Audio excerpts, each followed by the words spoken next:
Serious people who killed in self-defense. What's your story? Shared this before, but I was staying with my grandfather while my parents were out of state, and I woke up to a noise coming from upstairs, main floor. I was in the basement and just knew it wasn't my grandfather. He has hearing damage from Vietnam, and it didn't wake him up, but there was banging around and heavy footsteps. I was in the room with the gun cabinet, so I grabbed a shotgun and went to check it out. When I got to the top of the stairs, I just saw a guy in the living room going through stuff, so I pressed the safety and said he needed to leave. He turned around and saw my unthreatening, scared as shit 14-year-old self and told me to just go back downstairs and mind my business, so I repeated myself. He turned around and started walking towards me with something in his hand, so I fired. At this point my grandpa is very awake and comes out of his room and just tells me to look away and call the police. Thankfully, due to all the factors of him being a repeat offender, having a weapon, my age, and castle laws, it didn't go any further than the police coming and asking me questions. It messed me up for a while, and I still think about it often, but I got over it and realized that as unfortunate as it was, I didn't have a whole lot of options at that point. I want to comment on this to get it off my chest, since I don't have opportunities to talk about this with my friends, since I'm scared of what they will think.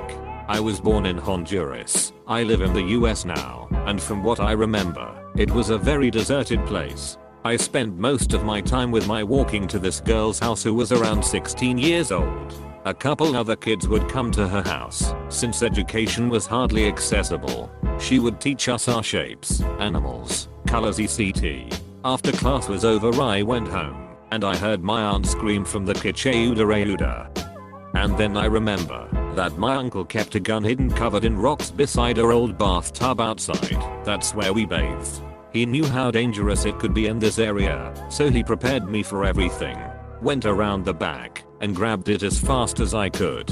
I went in and there stood a man with a knife threatening my aunt. I didn't really grasp what was happening, but I shot him without any second guesses like I was taught by my uncle. I honestly still don't believe I did something like that to this day, and I don't know what would have happened to my aunt if I didn't get there sooner. I still don't feel comfortable talking about this to my friends, but I just want to get it off my chest. Sorry for any grammar mistakes. English isn't my first language. Edit. Thank you guys so much for all the support, and thank you for the silver, gold, and platinum, kind stranger. I was 12, the oldest of 3 brothers. We were home alone while my parents were out on date night. At maybe 10 PM we hear a loud banging at the front door before a man broke the lock with his sheer body weight and momentum. I told my brothers to hide in my room while I went to my parents' room for their shotgun. The whole time this guy's yelling about where are my keys, and he starts coming upstairs when he heard me fumbling as I tried to load the shotgun.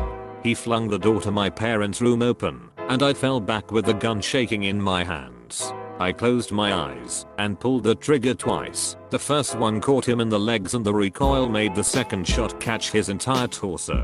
The poor man had been drunk and lived a few houses down the way, but I didn't learn that until after. All I could focus on was how he was begging his mother, she wasn't there, not to let him die, and that he was sorry he let her down as he slowly died on the floor just feet away from me. Worked for an armed messenger service. Those guys that drop off cash and pick up deposits from banks' businesses in the armored trucks. Not even 10 AM, and as I was opening the door to the truck, I saw a huge guy, I'm not tiny, over 6 feet and well proportioned, in the mirror, meant just for this thing, get out of a car and run towards me. He put me in a choker hold and started grabbing for my gun. He manhandled me like I weighed nothing. Would have easily gotten the gun if it wasn't a L3 holster. I managed to draw it, press it against him, and started pulling the trigger before I blacked out. I have no idea what he would have done if he got the gun, and I'm not used to just being tossed around like that. He turned out to be blind drunk and played for a college football team. I've shared this before, not sure if it was accidental, but while in college in my first apartment, I came home from work at 3 AM. Some dude was in the hallway outside my door, and I had a bad feeling about it. I paused and went to get the mail, hoping he would leave. Nope. I come back, and he is waiting at my door. I asked him what was up, and he said he was looking for John. My name is not John, and I lived alone. I asked him to move, and let me in my door. He told me to duck off and get John. I slid between him and the door, opened it, and he pushed his way in. I pushed him out. He took a swing at me. I swung back, hitting him in the eye, which caused him to fall back and hit his head. Out cold. Forever. Apparently John was the guy who lived in the apartment before me. The dead guy spent 5 years in jail because of John ratting him out for drugs. Dead guy came to get some revenge. Got dead instead. When I was 13, I was babysitting my younger brother. Parents were out having a dinner date. At the time my family lived on a dirt road, away from the city. Quiet place, so my parents didn't think much of leaving me alone with my 9-year-old little brother for an hour or two. I was putting him to bed when I heard a knock on the door. This knock was loud, and he banged several times, before stopping for a moment.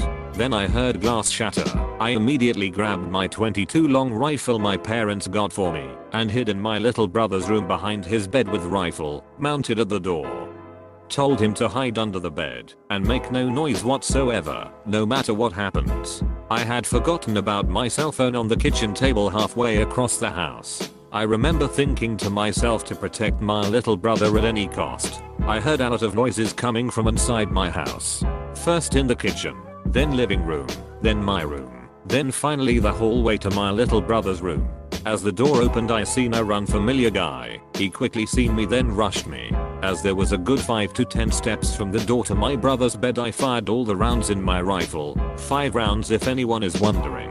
I just remember him dropping on the floor with a loud thud, my brother crying, and out of blood. I called my parents, after which they called the police. After talking with my parents, they told me the police said that the guy was our next door neighbor and a registered sex offender, most likely was staking out the house, and he noticed we were home, but our parents weren't. Honestly, it hasn't affected me as an adult. I did what had to be done, and I don't regret anything.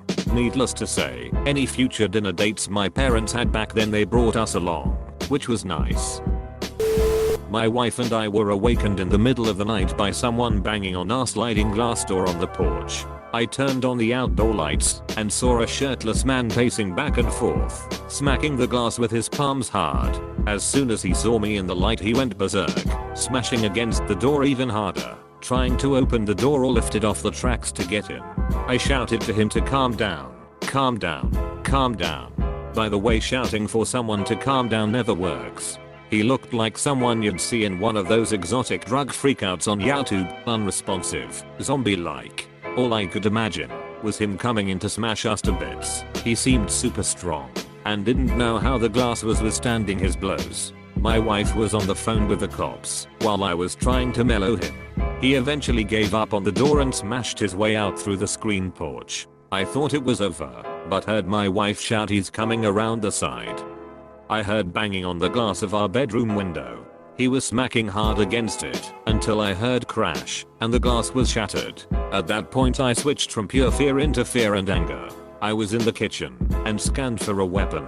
I grabbed the butcher knife from the top of the knife block, thinking, what the hell am I going to do with this? I couldn't mercy kill a rat in a trap, let alone stab someone. Maybe I'll just poke at him to scare him off. I ran into the bedroom. He had smashed another window and I could hear him trying to crawl through the blinds. I screamed at him to leave or I'd kill him. Took a poke at him which was deflected somehow. Then fear and anger switched to pure fury. I plunged the blade into his chest with all my strength. I still can feel that thrust to this day. It was awful. That snapped him out of whatever state he was in. He screamed my chest and ran off. The cops found him a couple houses down the street, dead in a pool of blood. The first days after were just shock and disbelief. But family, friends, my counselor were all supportive. I half-assed went into work over the next week or so, even though my boss said to take whatever time I needed. Time healed quicker than I thought it would. The man was not under the effects of drugs. He'd had a bad schizophrenic episode. He had fought with someone in a nearby group home, was locked in his room, then escaped through his window. Before the carriage driver discovered the escape, he had tried to get into 2 other houses in the neighborhood before coming to mine. I wish I knew more about him and hope he is at peace. I think about him every day. I felt like I was spared and given another chance. I appreciate life's little gifts more now. It's somehow made me a better person. At least I hope. I hope he's better now too. One night I was walking home, pretty late, like 2 AM in the morning. I was 16 at that time and I happened to pass a bar. One drunk old dude said, "Hey, come here and buy me a beer." I started to walk faster and pretend I didn't hear him. Right after that he jumps on my back, trying to choke me. Managed to fall hard on my back. He was still piggy riding me. Unfortunately when we fell he hit his head on the curb. I was back at my home country during a civil war. Some people started going to random villages and draft males and use them as soldiers. They eventually came to our house and took me a 12-yo and my brother a 10-yo. It was a few hours drive until we eventually reached a checkpoint where we would be stationed. Them being animals, one of the commanders took me and my brother to an abandoned building close to that checkpoint and then took off his gear and was trying to grate my brother. I was scared and in a panic I grabbed a decent sized rock and hit him in the back of the head before he can do anything to my brother. He fell and I got on top of him and smashed his face over and over and over with the rock until it was caved in. Me and my brother then ran from that abandoned spot through some mountains and kept running until we reached a city nearby. We went to a nearby mosque, washed the blood off of us and told the sheikh in that area to help us and that we were from said village. To our luck he was a decent human being and returned us back to our village. A few years later we moved to the US. My brother killed himself 2 years ago and I'm still in school. Neither me or my brother told anyone about what happened in that spot. All they know is that we escaped. I was with an abusive ex who would come home drunk every night. One night, we had a fight. BC I had my phone on vibrate and that obviously meant I was sleeping with other PPL behind his back. He left for a while and came home drunker than I'd ever seen him. He wasn't making coherent sentences, but he lunged at me and wrapped his hands around my neck and sat on my chest. I thought I was going to die. I had done some BJJ when I was younger and managed to pull me legs up under his crotch, and then with everything I had, I pushed him off me. He hit his head on the sharp corner of a table we had in the living room and went still. I figured he had been knocked out, so I went outside and called the police. I was gonna put his ass in jail. I had the deepest purple bruises in perfect fingerprint form around my neck.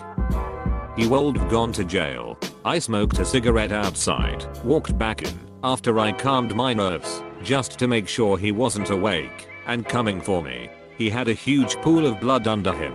It was almost black looking, so I stood there trying to figure out WTF I was looking at. Put 2 and 2 together, and the rest is history. Years of therapy. Self-defense plea. Open and shut. Edit. Thanks for the awards, although I'm not so sure this deserved them. To answer some questions really quickly. I was toxic and terrible in my early 20s, had some priors, and I was taken into the police station. To say I was charged would probably be going too far. I wasn't, so I should worded that better. I simply mean, everything was investigated. I did stay in a holding facility overnight. IDKY exactly. I live in a town that's less than 1k PPL, so it's not like a big city with big smart cops. His mom was in prison and his sister lived in Idaho, so I haven't spoken with either. I was asked to not attend THR funeral. I'm so far from a Brazilian jiu-jitsu master that it's insane.